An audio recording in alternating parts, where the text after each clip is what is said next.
sa bagong taon, syempre hindi mawawala ang mga New Year's resolution. Alamin kung anong gustong baguhin sa 2008 ng ating mga kapuso stars. Alamin ang chika kay Lara Santiago. Magsasara ang 2007 at magbubukas ang 2008. Ito raw ang magandang panahon para magplano at magsimula ng mga pagbabago sa buhay. Marami ang may New Year's resolution at hindi siyempre maiiwan dito ang mga artista.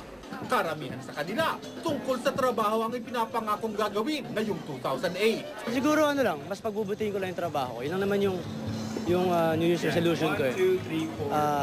Mas pag-ayusin ko yung trabaho ko, mas seryosohin ko. At the same time, mas focus muna sa trabaho. I plan to do better in everything, in all aspects this coming year.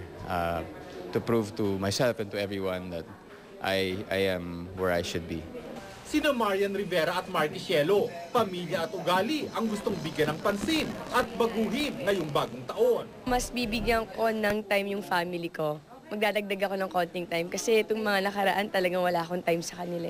Know my priorities. So, kasi medyo this year medyo magulo, hindi organized. Tila physical looks pa rin ang bida sa 2008. Sa padating na taon, ang kanilang katawan ang mas pagtutuunan ng pansin ni Era Madrigal at Prince Stefan. Mag-gym na always. Consistent na. Kasi dati parang di pa kasi ako sanay kaya parang hindi siya consistent. Ma-maintain ko yung weight ko para mas marami pang sexy na project. Lars Santiago, updated sa Showbiz Happening.